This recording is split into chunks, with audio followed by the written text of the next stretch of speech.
नमस्कार, मैं हूं पूजा और आप देख रहे हैं हमारा खास कार्यक्रम बेनकाब आप। दिल्ली एक बार फिर से सियासी अखाड़ा बन गई है। एक बार फिर से केंद्र और दिल्ली सरकार आमने सामने है। राष्ट्रपति प्रणब मुखर्जी ने दिल्ली सरकार के संसदीय सचिव विधेयक को नामंजूर किया है। इस विधेयक के नामंजूर होने के साथ ही अब 21 विधायकों की सदस्यता खतरे में पड़ गई है। ये वही बिल है जिसके जरिए केजरीवाल अपने 21 विधायकों को ऐश करवा रहे थे।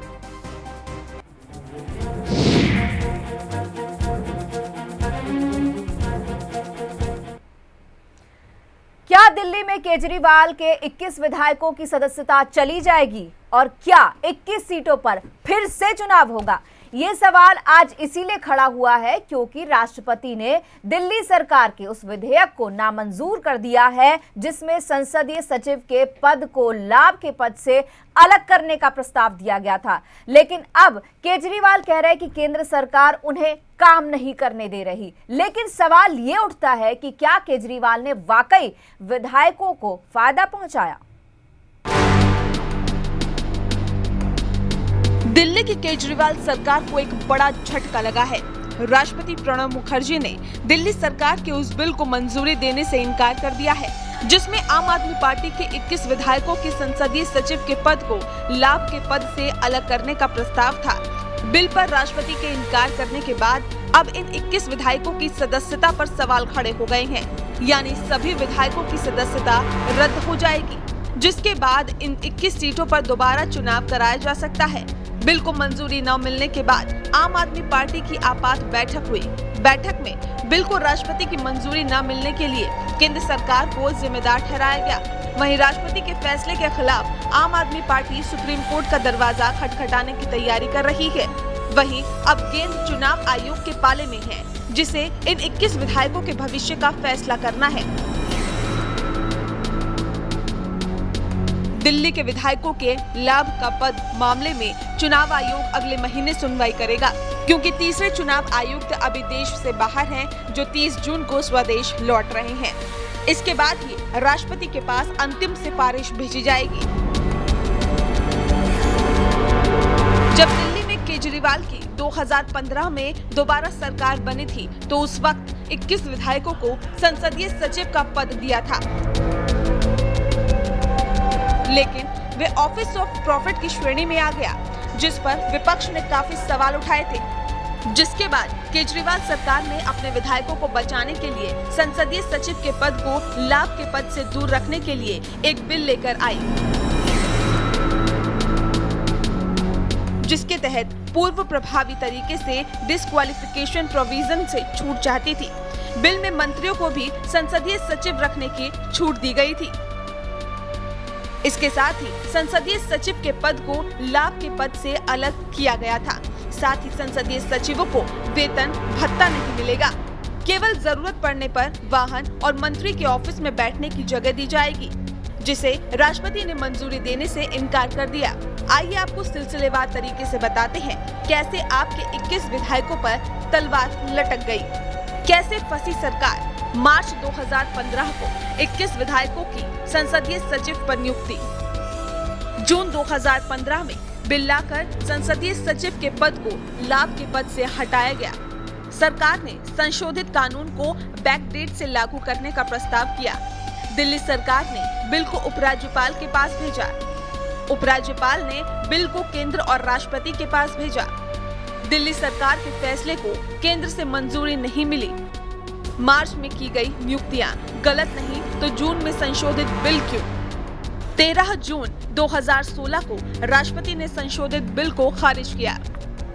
राष्ट्रपति के इनकार के बाद आम आदमी पार्टी के विधायकों ने इस पूरे मामले पर दलील दी है कि जो उन्हें पद दिए गए हैं वे लाभ के पद के दायरे में नहीं आते हैं। ना सरकार से कोई ऑफिस मिला, ना कोई ट्रांसपोर्ट, ना कोई गैजेट, नोटबुक, यानी दिल्ली सरकार की तरफ से कोई सुविधा नहीं ली।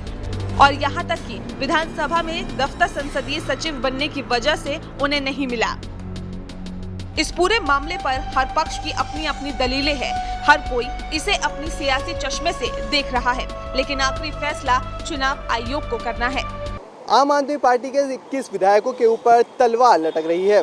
अगर चुनाव आयोग ने इन 21 विधायकों की सदस्यता रद्द कर दी तो एक बार फिर से दिल्ली में 21 विधानसभा सीटों के लिए चुनाव होंगे और इन चुनावों के लिए कांग्रेस और बीजेपी पूरी तरीके से तैयार हो चुकी है।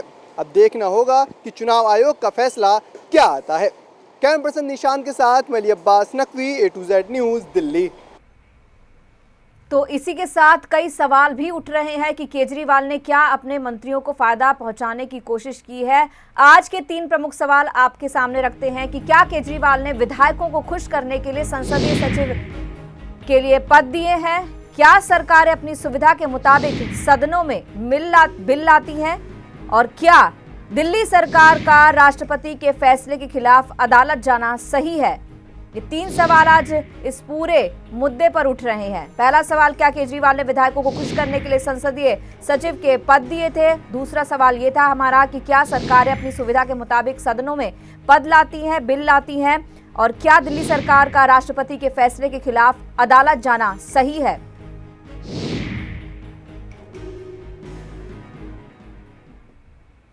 और सीधे रुख करेंगे हम न्यूज़ रूम का, जहां पर हमारे संवाददाता सुमंत मौजूद हैं। सुमंत, आपसे जानना चाहूंगी, हमने आज के 3 बड़े सवाल रखे हैं। सबसे पहले यही जानना चाहूंगी कि संसदीय सचिव के पद को जो है, लाभ का पद जो है, उससे निकाल के केजरीवाल ने रखा, तो क्या माना जाए कि अपने विधायकों को खुश रखने के लिए, उनको लाभ पहुंचाने के लिए किया गया पूरा? देखिए पूजा, निश्चित रूप से इसमें कोई दो राय नहीं है कि अगर उन आम आदमी पार्टी के विधायक रहते ही जनता का सेवा करते तो फिर संसदीय सचिव का पद देने की क्या जरूरत पड़ती। और अगर संसदीय सचिव का पद उन्हें दिया गया, इसका मतलब साफ है कि उसके पीछे कुछ ना कुछ मोटिव रहा है। नहीं, अगर ऐसा नहीं होता तो उन्हें पार्लियामेंट्री सेक्रेटरी बनाने की क्या जरूरत होती। और देखिए, जो गवर्नमेंट ऑफ एनसीटी का रूल है उसके तहत पूजा बिल्कुल ये साफ है कि लाभ का जो पद है उस पर विधायकों की नियुक्ति नहीं की जा सकती है। इस पूरे मामले को अगर राजनीतिक दृष्टि से देखें तो दिल्ली विधानसभा में सदस्यों की संख्या 70 है। इस लिहाज से 10% यानी ज्यादा से मुख्यमंत्री समेत 7 मंत्री हो सकते हैं। ऐसे में चूंकि 67 विधायक आम आदमी पार्टी के जीत के आए थे, प्रचंड बहुमत मिली थी पिछले विधानसभा चुनाव में जी।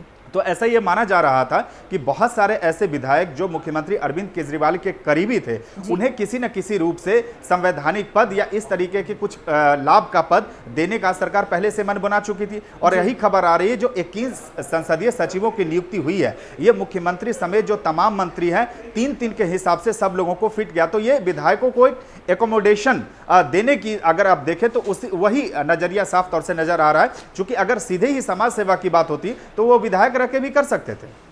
जी सुमंत, मैं आपके साथ फिर जुड़ूंगी, लेकिन उससे पहले हम यहाँ पर एक छोटे से ब्रेक के लिए रुकेंगे। ब्रेक के बाद भी हमारी विशेष पेशकश जारी रहेगी।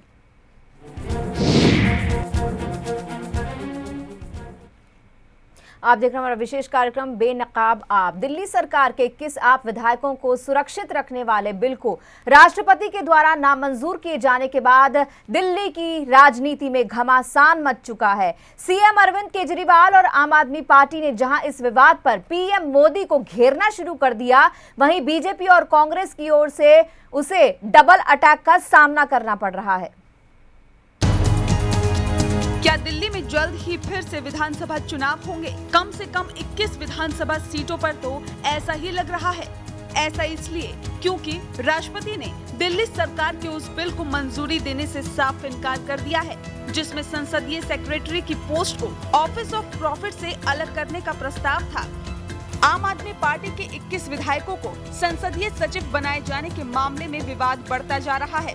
राष्ट्रपति बिल वापस करने के बाद एक बार फिर से दिल्ली का पारा 7वें आसमान पर पहुंच गया है।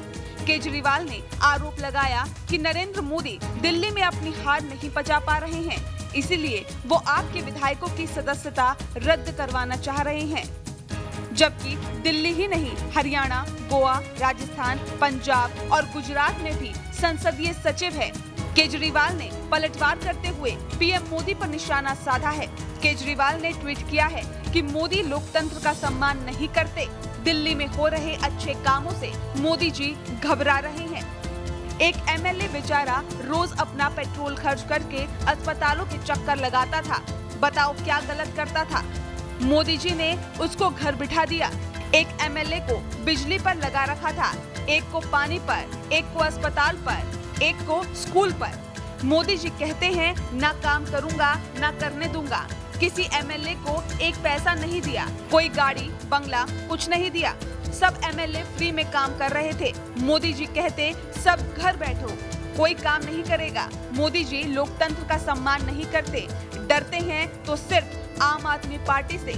कि केंद्र सरकार का जो फैसला होता है उसको मानना महामहिम राष्ट्रपति के लिए बाध्यकारी होता है। इसलिए भारतीय जनता पार्टी को ये झूठ नहीं बोलना चाहिए कि ये बिल राष्ट्रपति ने नामंजूर किया, बल्कि ये सच बताना चाहिए कि नरेंद्र मोदी की सरकार, जिसके लिए आंखों की किरकिरी बन गई है दिल्ली की अरविंद केजरीवाल की सरकार, वो इस सरकार के हर एक काम में रोड़ा अटकाते हैं और उनके लिए सिर्फ एक ही चिंता का विषय है, आम आदमी पार्टी और अरविंद केजरीवाल को कैसे खत्म करना है, कैसे उनके अस्तित्व को समाप्त करना है। इसी काम में पहले दिन से, जब से दिल्ली की सरकार बनी है और अपनी हार को अब तक मोदी जी पचा नहीं पा रहे हैं, इतने प्रचंड बहुमत के साथ दिल्ली में सरकार बनी, उस हार को अब तक पचा नहीं पा रहे हैं। आए दिन दिल्ली सरकार के कामों में रोड़ा डालना है, अरविंद केजरीवाल को काम नहीं करने देना है। उनको सबसे ज्यादा डर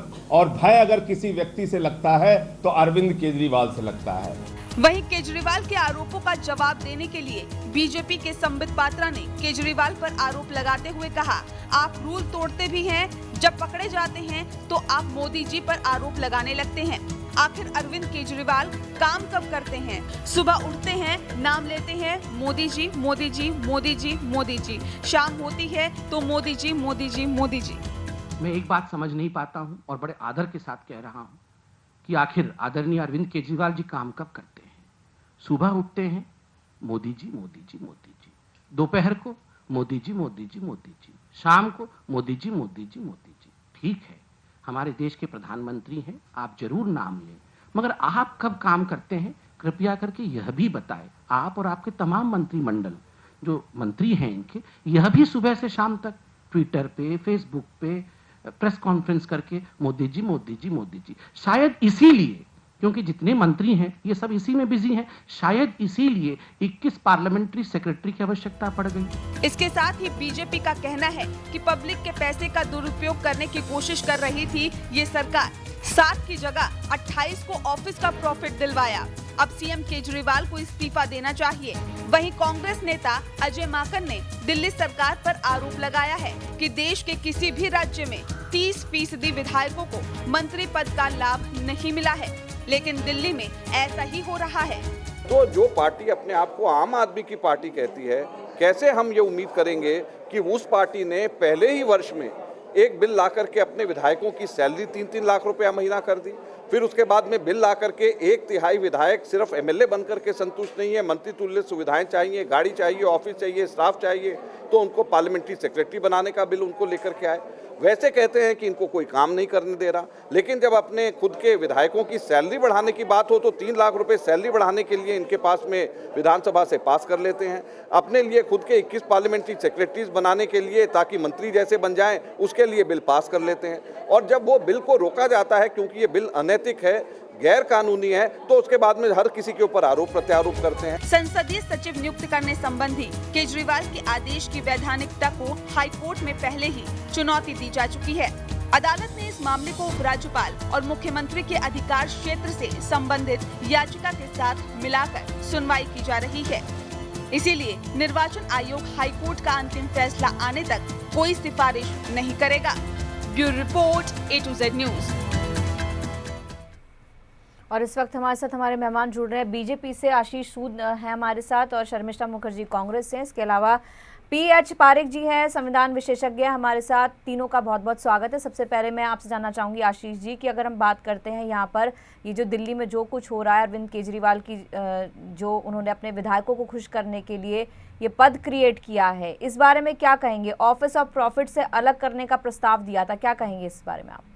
देखिए, भारत में सरकारें संविधान से चलती है जी। माननीय राष्ट्रपति ने जो निर्णय दिया है उसके आधार पर अगर किसी की सदस्यता जाएगी, लोकतंत्र में गलत के साथ गलत, सही के साथ सही व्यवहार होना चाहिए। लोकतंत्र की उच्च मान्यताओं को स्थापित करने के लिए सभी दलों को राष्ट्रपति और श्रद्धा को अगाध रूप से बनाए रखना चाहिए। और शर्मिष्ठा जी, मैं आपके पास आना चाहूंगी, आपसे जानना चाहूंगी कि अगर यहाँ पर हम बात करते हैं, केजरीवाल सरकार ने पूर्व मुख्यमंत्री जो दिल्ली की थी शीला दीक्षित, उनके खिलाफ कार्रवाई करने की एफआईआर की सिफारिश की थी, पर एक और एफआईआर की सिफारिश की, किस तरीके से कांग्रेस देखती है? केजरीवाल जी सिफारिश क्यों कर रहे हैं? केजरीवाल जी खुद क्यों नहीं एफआईआर करते? चुनाव से पहले वो बोलते थे शीला दीक्षित जी की अगेंस्ट, उनके पास बिल्कुल ट्रंक्स में भरे हुए साबुत हैं। तो ठीक है, बेशक अभी वो सरकार में है, सारे डॉक्यूमेंट्स उनके पास हैं, सारे सो कॉल्ड एविडेंसेस अगर कुछ हैं उनके पास है। तो कांग्रेस ने हमेशा बोला है कि बिल्कुल किसी भी तरह से हम जांच, कोई भी किसी को भी अगेंस्ट कोई अगर जांच करना चाहे तो बिल्कुल करे, let the law of the land take its own course. तो केजरीवाल जी अगर उनके पास एविडेंस हैं, उनके पास साबुत हैं, तो बिल्कुल जांच करें। जी, और मैं पारिक जी आपके पास आना चाहूंगी, आपसे सबसे पहले जानना चाहूंगी कि सरकारें जब सत्ता में आती हैं, सरकार बनाती हैं पार्टियां, तो क्या वो संविधान की मर्यादा भूल जाती हैं? क्या एथिक्स है, कैसे चलना चाहिए, ये तमाम बातें जो हैं वो कहीं ना कहीं दरकिनार कर दी जाती हैं? हाँ, मेरे ख्याल से आप पार्टी ने यही किया है जी, क्योंकि जब 70 MLA जी 1% ही मंत्री बन सकते हैं, तो 7 मंत्री बन गए, फिर 21 सचिव बन गए, तो 7 हो गए हैं, और उनको जगह मिलती है, कार मिलती है और दूसरी फैसिलिटीज़ मिलती है। तो जो पब्लिक मनी है, जो 10% का जो रिस्ट्रिक्शन किया है, वो पब्लिक मनी सेव करने के लिए किया है, वरना तो वो लोग 51% को भी मिनिस्टर बना देंगे। इसीलिए, और जब इनको मालूम था कि नहीं हो सकता है, तब भी किया, और उसके बाद उन्होंने एक लेजिस्लेशन लाया और पास किया। जो लेजिस्लेशन में लिखा है कि इसको डिस्क्वालिफिकेशन नहीं गिना जाएगा, और रिट्रोस्पेक्टिवली किया कि जिस दिन से उनको बनाया था संसदीय सचिव, उस दिन से ये कानून लागू पड़ेगा। तो मेरे हिसाब से कानून भी इलीगल था और रिट्रोस्पेक्टिविटी तो बिल्कुल इलीगल था। इसीलिए लेफ्टिनेंट गवर्नर ने सेंट्रल गवर्नमेंट को भेजा, सेंट्रल गवर्नमेंट ने राष्ट्रपति जी को भेजा, और राष्ट्रपति जी ने राइटली उसको साइन नहीं किया। इसलिए प्रेसिडेंट या गवर्नर साइन नहीं करते तब तक कानून नहीं बनता है, तो इसमें कानून नहीं है। और सर, मैं दूसरा सवाल इससे पूछ लेता हूँ। सर, आपको क्या लगता है, इसको देख के आपको लगता है कि जो सरकारें हैं, जो गवर्नमेंट्स हैं, वो अपनी फैसिलिटीज, अपनी सुविधा के अनुसार इस तरह के विधेयक बनाती है, इस तरह के बिल बनाती है? हाँ, देखिए, गवर्नमेंट इस तरह से करती है, और लेकिन ये गवर्नमेंट तो पावर में इसलिए आया कि उन्होंने बोला हम पार्टी विथ ए डिफरेंस है, हम दूसरे पॉलिटिक्स नहीं अच्छा काम करेंगे। तो उन्होंने भी किया है, तो ये मेरे हिसाब से गलत और बहुत ही अनफॉर्चुनेट है। जी, और हमारे साथ सुमंत भी हैं न्यूज़ रूम से मौजूद। सुमंत, आपसे जानना चाहूंगी, इस पूरे मामले को अगर देखा जाए, नामंजूर कर दिया गया है इस बिल को राष्ट्रपति द्वारा, अब आगे क्या हो सकता है? 2-3 बातें बिल्कुल साफ है। पूजा, मैं शुरुआत से करता हूँ। 13 मार्च 2015 को 21 विधायकों को अरविंद केजरीवाल ने संसदीय सचिव के रूप में नियुक्त किया। 23 जून 2015 को दिल्ली विधानसभा में ये एक विधेयक पास किया जाता है, जिसमें कि ये बातें सामने आती है कि इनको ऑफिस ऑफ प्रॉफिट नहीं माना जाएगा। मतलब साफ है कि अरविंद केजरीवाल भी ये समझ रहे थे कि जो फैसला वो उन्होंने लिया है वो कानून के तहत या कानून के दायरे में नहीं है। यही वजह है कि उस जो कानूनी अड़चने थी पूजा, उससे बचने के लिए एक अमेंडमेंट बिल लाया, जिसका नाम मैं आपको बता दूं, यह है removal of disqualification MLA amendment bill, जिसको उन्होंने पास कराया। लेकिन देखिए, शुरुआत से ही ये चीजें दिखनी शुरू हो गई थी। आपको पता है कि दिल्ली एक केंद्र शासित प्रदेश है, पूर्ण राज्य नहीं है, लिहाजा यहाँ पे मुख्यमंत्री से ज्यादा पावर जो लेफ्टिनेंट गवर्नर है उन्हें दिया गया है। तो दिल्ली विधानसभा से ये विधेयक तो केजरीवाल ने पास करा लिया, चूंकि सरकार पूर्ण बहुमत में है। लेकिन जैसे ही ये फाइल लेफ्टिनेंट गवर्नर के पास गया, उन्होंने इस पर कोई अप्रूवल नहीं दिया। वो सीधे लेफ्टिनेंट गवर्नर जो है नजीब जंग, उन्होंने इस फाइल को केंद्र सरकार को बढ़ा दिया।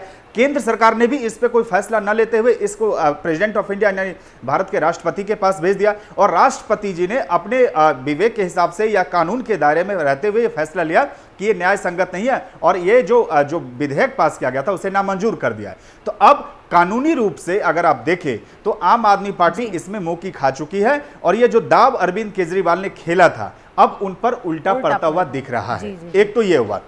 दूसरा पहलू, पहले ही हाई कोर्ट में मामला चल रहा है, लिहाजा अब अगर देखिए पूरे मामले में तो इलेक्शन कमीशन के पाले में अब गेंद है। लेकिन जो जानकारी मुझे मिल पा रही है उसके मुताबिक ये तमाम विधायकों को इलेक्शन कमीशन में भी अपना पक्ष रखने का मौका दिया जाएगा, उसके बाद ही इलेक्शन कमीशन अपना कोई फैसला सुनाएगा। लेकिन जो आम आदमी पार्टी के सूत्रों से खबर मिल रही है पूजा कि अगर विधायकों की सदस्यता रद्द करने संबंधी अगर इलेक्शन कमीशन कोई फैसला सुनाता है तो इस फैसले के खिलाफ आम आदमी पार्टी सुप्रीम कोर्ट का दरवाजा भी खटखटा सकती है। मतलब संवैधानिक रूप से भी और राजनीतिक रूप से भी आने वाले वक्त में इस पूरे मामले पे बहुत कुछ देखने को मिल सकता है। जी हाँ सुमंत, मैं आपके पास फिर लौटूंगी, लेकिन उससे पहले हमारे कार्यक्रम में यहाँ पर वक्त तो चला एक छोटे से ब्रेक का। ब्रेक के बाद भी हमारी विशेष पेशकश जारी रहेगी। ब्रेक के बाद स्वागत है आपका। आप देख रहे हैं हमारा खास कार्यक्रम बेनकाब आप। केजरीवाल ने साल 2015 में अपने 21 विधायकों को संसदीय सचिव के पद दिए, लेकिन वो ऑफिस ऑफ प्रॉफिट की श्रेणी में आ गया। ऐसे में अपने विधायकों को बचाने के लिए दिल्ली सरकार एक बिल लेकर आई, जिसके तहत वो पूर्व प्रभावी तरीके से डिस्क्वालिफिकेशन प्रोविजन से छूट चाहती थी। यह बिल मंजूरी के लिए एलजी नजीब जंग के पास भेजा गया, जिसे उन्होंने केंद्र सरकार को दे दिया, आगे भेज दिया और फिर इसे आगे राष्ट्रपति के पास भेजा गया, जहां राष्ट्रपति ने इसे मंजूरी देने से साफ साफ इनकार कर दिया। आइए अब आपको दिखाते हैं कौन से हैं आम आदमी पार्टी के वो खास विधायक जिन्हें 21 की लिस्ट में शामिल किया गया है।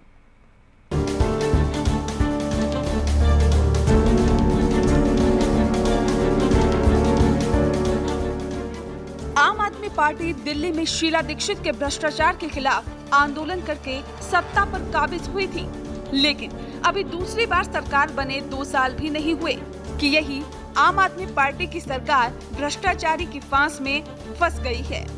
दिल्ली सरकार के ट्रांसपोर्ट मिनिस्टर गोपाल राय ने अपने पद से इस्तीफा दे दिया है। गोपाल राय ने इस्तीफे के पीछे अपने बिगड़ते स्वास्थ्य को बताया है। राय पर दिल्ली में प्रीमियम बस सर्विस स्कीम में घोटाले के आरोप भी लग चुके हैं। अब राय की जगह पीडब्ल्यूडी और हेल्थ मिनिस्टर सत्येंद्र जैन को ट्रांसपोर्ट मिनिस्ट्री की जिम्मेदारी सौंपी गई है। लेकिन 16 महीने के अंदर केजरीवाल सरकार केंद्र और उपराज्यपाल के बीच फंसकर रह गई है। एक बार फिर से विधायकों को मलाईदार पद देने के मामले में केजरीवाल विवादों में आ गए हैं। आखिर कौन है आपके स्पेशल 21, आप भी जान लीजिए। जरनैल सिंह राजौरी गार्डन, गुरुद्वारा चुनाव की संबंधित मंत्री के संसदीय सचिव। जरनैल सिंह तिलक नगर, शहरी विकास मंत्री के संसदीय सचिव। नरेश यादव मेहरोली, श्रम मंत्री के संसदीय सचिव। अलका लांबा, चांदनी चौक, पर्यटन मंत्री की संसदीय सचिव। प्रवीण कुमार, जंगपुरा, शिक्षा मंत्री के संसदीय सचिव। राजेश ऋषि, जनकपुरी, स्वास्थ्य मंत्री के संसदीय सचिव। राजेश गुप्ता, वजीरपुर, स्वास्थ्य मंत्री के संसदीय सचिव। मदन लाल, कस्तूरबा नगर, सतर्कता विभाग मंत्री के संसदीय सचिव। विजेंद्र गर्ग, राजेंद्र नगर, पीडब्ल्यूडी मंत्री के संसदीय सचिव। अवतार सिंह कालकाजी, गुरुद्वारा चुनाव के संबंधित मंत्री के संसदीय सचिव। शरद चौहान, नरेला, राजस्व मंत्री के संसदीय सचिव। सरिता सिंह, रोहतास नगर, रोजगार मंत्री की संसदीय सचिव। संजीव झा, बुराड़ी, ट्रांसपोर्ट मंत्री के संसदीय सचिव। सोमदत्त, सदर बाजार, उद्योग मंत्री के संसदीय सचिव। शिवचरण गोयल, मोतीनगर, वित्त मंत्री के संसदीय सचिव। अनिल कुमार वाजपेयी, गांधीनगर, स्वास्थ्य मंत्री के संसदीय सचिव। मनोज कुमार कोंडली, खाद्य नागरिक आपूर्ति मंत्री के संसदीय सचिव। नितिन त्यागी, लक्ष्मीनगर, पर्यटन मंत्री के संसदीय सचिव। सुखबीर दलाल, मुंडका, खाद्य नागरिक आपूर्ति मंत्री के संसदीय सचिव। कैलाश गहलोत, नजफगढ़, कानून मंत्री के संसदीय सचिव। आदर्श शास्त्री, द्वारका, सूचना तकनीक मंत्री के संसदीय सचिव। इन 21 विधायकों के भाग्य का फैसला अब चुनाव आयोग करेगा। लेकिन जिस तरह से आम आदमी पार्टी का मूड दिख रहा है, उससे ऐसा कतई नहीं लगता कि ये मामला जल्द शांत होगा। Bureau report, A to Z न्यूज। आशीष जी, मैं आपके पास आना चाहूंगी। आम आदमी पार्टी की बात करें तो वो बात बात में जो है ये कहती है कि मोदी सरकार यानी सेंट्रल गवर्नमेंट उनको काम नहीं करने दे रही। इस बारे में क्या कहेंगे आप? देखिए, उन्होंने अपने सभी विधायकों को कुछ न कुछ रेवड़ी बांटने का प्रयास किया था जी। उसी रेवड़ी बांटने के तहत संसदीय सचिव बनाए गए, जोनल डेवलपमेंट कमेटी चेयरमैन बनाए गए, चेयरमैन बनाए गए, परंतु बाद में यह ध्यान में आया कि ये तो गलती हो गई, तो कानून में पिछली तिथि से रेट्रोस्पेक्टिव इफेक्ट से बदल करने की कोशिश की गई और उस कोशिश के चलते गैर कानूनी काम हुआ, जिसमें चोरी अब पकड़ी जाने पर चोरी और ऊपर से सीनाजोरी का व्यवहार कर रही है सरकार। जी, शर्मिष्ठा जी, आपसे जानना चाहूंगी कि आम आदमी पार्टी के इस कदम के बाद क्या कांग्रेस अब सड़कों पर दिखाई देगी आम आदमी पार्टी के खिलाफ? क्योंकि एक मुद्दा बनाया था आम आदमी पार्टी ने, शीला सरकार पर भ्रष्टाचार का आरोप लगाकर ही वो सत्ता में आए थे। अब कांग्रेस क्या करेगी? देखिए, पिछले 15 महीनों में कांग्रेस एक बहुत ही सशक्त और एक अवेयर ऑपोजिशन की भूमिका निभा रहे हैं। तो खाली अभी की बात नहीं है, जब से अजय माकन जी के नेतृत्व में दिल्ली सरकार में हम हर एक इशू को लेके हम आप लोगों के माध्यम से, मीडिया के माध्यम से हम लोगों तक पहुंचाने की कोशिश करी है, हमारे जो मैसेज हैं। एंड सेकेंडली, हमारा एवरी 15-20 डेज, हर 15-20 दिन में हम लोग धरना प्रदर्शन के माध्यम से, स्ट्रीट कॉर्नर मीटिंग्स के माध्यम से हम जनता तक हम पहुंच रहे हैं और एक मास कांटेक्ट जो है वो हम बरकरार रखे हैं। जी, पारिक जी, आपसे जानना चाहूंगी कि एक समय था बिल लाया जाता था कि जनता को सुविधा हो, आम लोगों को फायदा पहुंचे, आम लोगों को सुविधा पहुंचे, इसलिए बिल लाए जाते थे, बिल में परिवर्तन किए जाते थे। लेकिन अब जो भी पार्टी सत्ता में आती है, सरकार में आती है, वो सरकारें अपने हिसाब से अपनी सहूलियत के लिए बिल लाती हैं। इस पर क्या कहना है आपका? This is misuse of public money और it is misuse of law also, क्योंकि लॉ अलाउ नहीं करता है तो अभी लॉ के खिलाफ जाके उनको जॉब दिया और उसके बाद कानून लाए जो रिट्रोस्पेक्टिवली अप्लाई किया जब से उन्होंने एक गलत काम किया था। तो ये कानून भी गलत था और कानून को राष्ट्रपति जी ने राइटली साइन नहीं किया। जी, आशीष जी, अगर हम इन 21 विधायकों की बात करते हैं, अगर 21 विधायकों की सदस्यता चली जाती है तो बीजेपी का अगला कदम क्या होगा? अभी हमने थोड़ी देर पहले, 2 दिन से हम देख रहे हैं दिल्ली में पानी का कैसा हाहाकार है। जी, दिल्ली की जनता पानी के लिए लड़ रही है, मंत्री जाकर अपना प्रभाव इस्तेमाल कर उसको बदलने का प्रयास करते हैं। अगर यही दिल्ली की सरकार का काम करना है तो तौबा ऐसे काम से। जी, शर्मिष्ठा जी, मेरा भी आपसे ये जो सवाल है, यही सवाल आपसे दोहराना चाहूंगी कि आम आदमी पार्टी के 21 विधायकों की सदस्यता रद्द होती है तो कांग्रेस का अगला कदम क्या होगा? कांग्रेस की रणनीति यही होगी कि अभी जो इलेक्शन होगी जी, वो गवर्नमेंट फॉर्म करने के लिए नहीं होगी जी, लेकिन एक सशक्त ऑपोजिशन की बहुत ही ज़रूरी है। एक स्ट्रॉन्ग ऑपोजिशन डेमोक्रेसी में बहुत ही ज़रूरी है और वो ऑपोजिशन की भूमिका कांग्रेस असेंबली में नहीं रहते हुए भी बहुत अच्छी तरह निभा रहे हैं। तो दिल्ली की जनता के पास हम यही बोलेंगे कि किस तरह से कांग्रेस एक बहुत ही सशक्त भूमिका, सजाग ऑपोजिशन की भूमिका निभाते आए हैं और असेंबली के बाहर रहते हुए भी, तो असेंबली के अंदर भी हम चाहेंगे कि हमें एक ऑपोजिशन, एक स्ट्रॉन्ग ऑपोजिशन बनाने की मौका दिया जाए। जी, पारिक जी, आपसे जानना चाहूंगी कि इस तरह के जो कदम उठाए जाते हैं वो जनता के पैसे का जो है दुरुपयोग भी है और साथ ही साथ हर जो है विधायक को मंत्री नहीं बनाया जा सकता, लेकिन उसे इस तरह के पद देकर खुश करने की कोशिश जरूर की जा सकती है। ये बात सही है कि विधायक को खुश करने के लिए ये किया, वरना जब एमएलए थे तो एमएलए की हैसियत से ये सब काम कर सकते। देखो, सर्विस करने के लिए आपको पार्लियामेंट्री सेक्रेटरी का डेजिग्नेशन की जरूरत नहीं है। आप एमएलए बहुत काफ़ी है, एमएलए कुछ भी काम कर सकता है। सर्विस करने के लिए एमएलए बहुत काफ़ी है, वैसे एमएलए नहीं है वो भी सर्विस कर सकते हैं। तो इसीलिए सर्विस करने के लिए उनको संसदीय सचिव नहीं बनाया, लेकिन उनको फ़ायदा करने के लिए और इलीगल फ़ायदा, द प्रोविजन ऑफ कॉन्स्टिट्यूशन और लॉ, उनको उनके फेवर में एक तो इलीगली किया और फिर इलीगल लॉ आया जिससे उनको रिट्रोस्पेक्टिवली लॉफुल बहुत अनफॉर्चुनेट है, क्योंकि जो आप पार्टी है उसको वोट किया कि उन्होंने कहा कि हम तो बहुत ही ऑनेस्ट लोग हैं, हम तो लोगों की सेवा करने के लिए आ रहे हैं, हमको पैसा से कोई मतलब नहीं है। और जैसे इनका एडवर्टाइजमेंट भी इतने आते रहते हैं, वो भी एक अनफॉर्चुनेट है कि लोगों का पैसा अच्छी चीज़ के लिए यूज़ करने के बजाय अपना नाम और अपना फ़ोटो दिखाना, वो भी किसी पार्टी के लिए अच्छा नहीं है। लेकिन जो पार्टी पावर पे आई कहने के भाई दूसरी पार्टी तो हम नहीं करेंगे, हम की सेवा करेंगे, उनके लिए बहुत ही गलत है और बहुत ही अनकॉन्स्टिट्यूशनल और इलीगल है। जी, जाहिर सी बात है, कहीं ना कहीं आम आदमी का पैसा भी जो है, आम जनता का पैसा इसमें लगाया जा रहा है एडवर्टाइजमेंट में, और कहीं ना कहीं अपने विधायकों को फ़ायदा पहुंचाने की, उनको खुश करने की कोशिश आम आदमी पार्टी की नज़र आती है। इसी खबर पर हम बने रहेंगे, आगे चर्चा भी करेंगे, लेकिन उससे पहले यहाँ रुकेंगे एक छोटे से ब्रेक के लिए।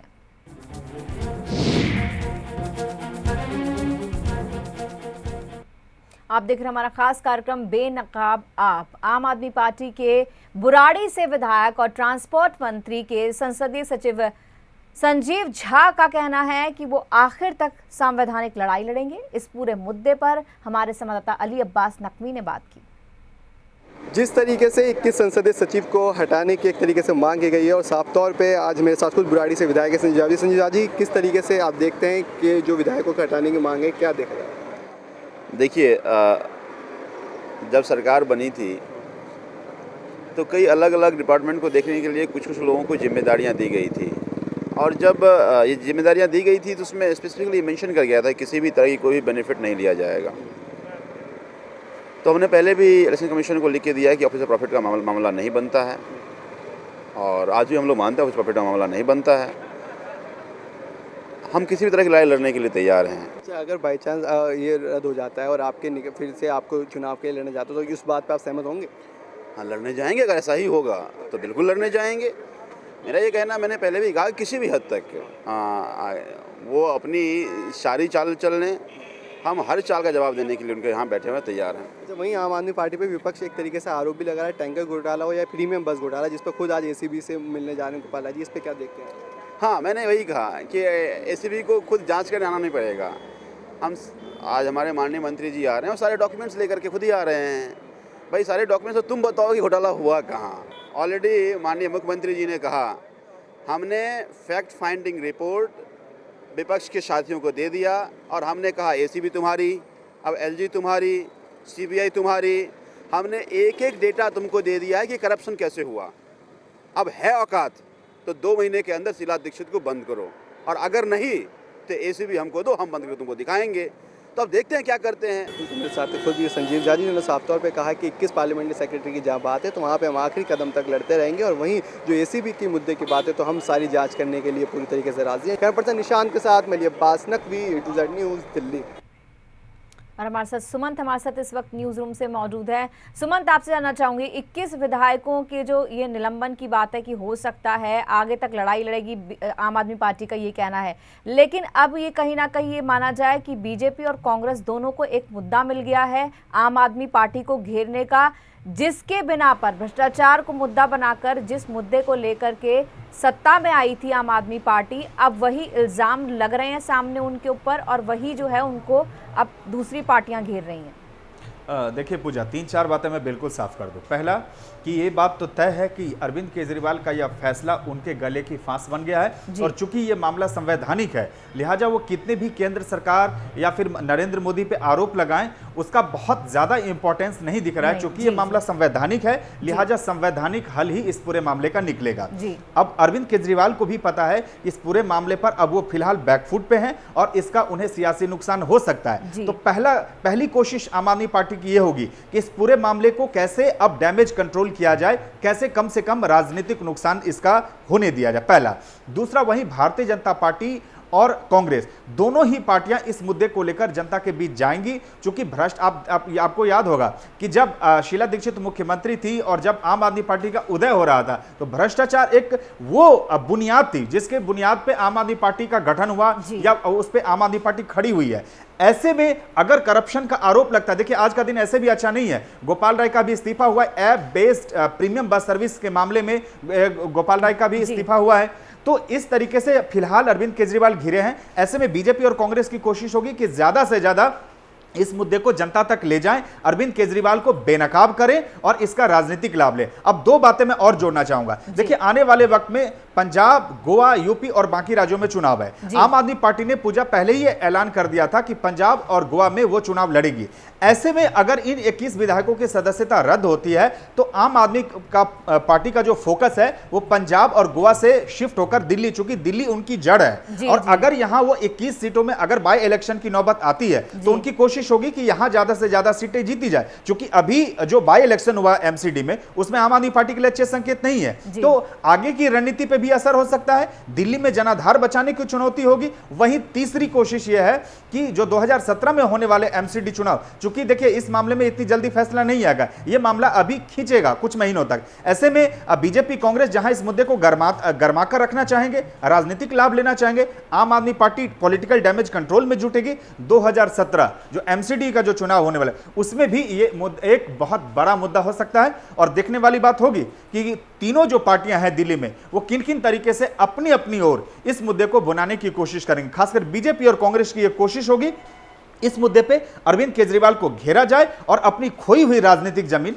हासिल की जाए। जी सुमंत, बहुत बहुत धन्यवाद सुमंत इस तमाम जानकारी और चर्चा के लिए। तो कहीं ना कहीं डैमेज कंट्रोल करने की कोशिश अब अरविंद केजरीवाल करेंगे, जैसे उनके बाकी विधायक कह भी रहे हैं कि वो कहीं ना कहीं इस पूरे मामले पर आगे तक कानूनी लड़ाई लड़ेंगे। लेकिन क्योंकि उनका जो ये कदम है 21 विधायकों को लाभ पहुंचाने का, उसके लिए बिल लाने का, ये तमाम चीज़ें जो है संविधान के विरुद्ध जा रही हैं, इसलिए उनके लिए ये पूरा मुद्दा अपने आप में एक कहीं ना कहीं नुकसान वाली बात है और कहीं ना कहीं उनके गले की हड्डी बन गया है।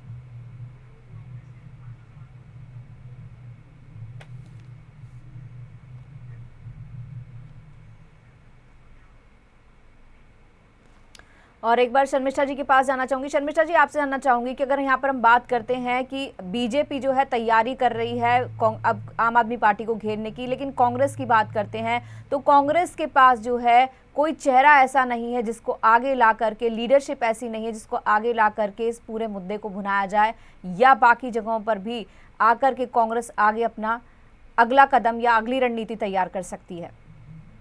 देखिए, ये एक बिल्कुल गलत फहमी है कि दिल्ली में, आपको किसने बोल दिया कि दिल्ली में या कांग्रेस में नेशनल लेवल पे कांग्रेस की लीडर्स की कमी है। ये बिल्कुल आप लोग एक मीडिया गलत मैसेज आप दे रहे हैं अगर इस तरह के सवाल पहुंचा रहे हैं तो। क्योंकि अगर कांग्रेस की कोई भूमिका ना होती तो इस वक्त आप मेरे पास बैठ के अपना वक्त भी बर्बाद नहीं करते होते, मेरा बाइट लेने के लिए नहीं आते। दिल्ली में हमारा बहुत ही एक स्ट्रॉन्ग लीडरशिप है जो अजय माकन जी के नेतृत्व में कांग्रेस तेज़ी से आगे बढ़ रहे हैं। और अभी पिछले जो बाई इलेक्शन हुआ है, कॉरपोरेशन बाई इलेक्शन 13 वार्ड्स में, हमने देखे हैं किस तरह से 5 सीट हम आम आदमी के बराबर कांग्रेस जीत चुके हैं। और सबसे बड़ी बात यह है, ये 13 के 13 वार्ड हमेशा एंटी कांग्रेस रहा, कांग्रेस यहाँ से कभी नहीं जीता। उसके बावजूद भी, तो इसके बावजूद भी अगर आप बोल रहे हैं कि इधर लीडरशिप की कमी है तो आप शायद गलत बोल रहे हैं। जी आशीष जी, आपके पास आना चाहूंगी कि आम आदमी पार्टी इस पूरे मुद्दे पर कोर्ट जाने को तैयार है, सुप्रीम कोर्ट तक ये लड़ाई लड़ेगी, तो बीजेपी ऐसे में क्या करेगी? बीजेपी का क्या कदम होगा? अपनी गलतियों को जी एक अच्छी चल रही सरकार से तुलना करके छुपाने का प्रयास, खिसियानी बिल्ली खम्बा नोचे जैसी स्थिति है जी। भारत के राष्ट्रपति क्या किसी सरकार या भारतीय जनता पार्टी के कहने पर काम करेंगे? जी, शर्म आनी चाहिए। वो भी दौर था जब सरकार के बहुत सारे निर्णयों को राष्ट्रपति ने उल्टा किया है। तो ये सब जो टिप्पणियां हैं ये गैर जरूरी है, चोरी और ऊपर से सीना जोरी जैसा दृश्य है ये। पारेख जी, आपसे जानना चाहूंगी कि इस तरह की जो पूरी कवायद रही है केजरीवाल सरकार की अपने विधायकों को फायदा पहुंचाने की, तो कहीं ना कहीं अपने विधायकों को, क्योंकि वो हर बार मंत्री नहीं बना सकते, हर एक को खुश नहीं रख सकते, तो उन्होंने 21 विधायकों को ये संसदीय सचिव का पद दे करके लाभ पहुंचाने की, उनको खुश करने की कोशिश की है। चुनाव आयोग को हक है कि उनको एमएलए शिप को हटा देंगे और इसीलिए फिर और नई इलेक्शन होगी और प्रॉब्लम होगा कि इनमें 21 कितने नहीं जीत कि उनका और एक बहुत ही बड़ा दब्बा उन पे लगा। बहुत मुश्किल होगा ये जस्टिफाई करने के लिए कि उन्होंने जो किया है वो सही किया है। जी, और मैं आपके पास आना चाहूंगी आशीष दी, बीजेपी की आगे की क्या रणनीति रहेगी, क्या एक्शन प्लान रहेगा बीजेपी का? देखिए, हम संविधान की इज्जत करते हैं, हमें लोकतांत्रिक मूल्यों पर और लोकतांत्रिक एवं जो संविधान के द्वारा स्थापित व्यवस्थाएं हैं उस पर पूरा भरोसा है। किसी ने गलत किया है तो उसके साथ न्याय होना चाहिए और सही करने वालों के साथ अन्याय नहीं होना चाहिए, हमारा ऐसा मानना है। हम हर राजनीतिक परिस्थिति के साथ तैयार हैं। और बीजेपी नेता विजेंद्र गुप्ता से बात की हमारे संवाददाता सुमंत ने, आइए आपको सुनवाते हैं। दिल्ली विधानसभा में विपक्ष के नेता विजेंद्र गुप्ता इस वक्त हमारे साथ हैं। अरविंद केजरीवाल के लिए कितना बड़ा झटका है अगर 21 विधायकों की सदस्यता जाती है, और बीजेपी के लिए कितनी बड़ी जीत? नैतिकता का एक तकाजा है और नैतिकता के फ्रंट पर वो पूरी तरह से बेनकाब हुए हैं। अब उनको इस्तीफा दे देना चाहिए। सर, क्या लगता है ये विधायकों को खुश करने के लिए, रेवड़ियां बांटने के लिए इस तरह का क्या? रेवड़ियां बांटी गई थी खुश करने के लिए, और अब जब उस अपने ही बिछाए हुए जाल में खुद फंस गए हैं तो अनाप शनाप बोल रहे हैं। बीजेपी की क्या मांग है सर? हमारी तो मांग ये है कि जो कानून कहता है इलेक्शन कमीशन उसके अनुसार फैसला दे। मंत्री को इस्तीफा देना चाहिए? निश्चित रूप से इस्तीफा देना चाहिए, नैतिकता के आधार पर इस्तीफा देना चाहिए। आखिरी सवाल, अगर इन विधायकों की सदस्यता रद्द होती है तो बीजेपी की क्या रणनीति होगी? चुनाव में जाएंगे हम भी, जनता को जाकर बताएंगे कि ये इस तरह का अनैतिक काम किया इन्होंने। तो बिल्कुल, ये थे दिल्ली विधानसभा में विपक्ष के नेता विजेंद्र गुप्ता, और इनका साफ तौर से कहना है कि जिस तरह का काम अरविंद केजरीवाल ने किया है वो अपने ही बिछाए जाल में फंस गए हैं और अब वो बेनकाब हो चुके हैं। Sumant Kumar, A to Z news, Delhi. और हमारे इस खास पेशकश बेनकाब आप में इतना ही, लेकिन बाकी खबरों के लिए आप देखते रहिए A to Z न्यूज़।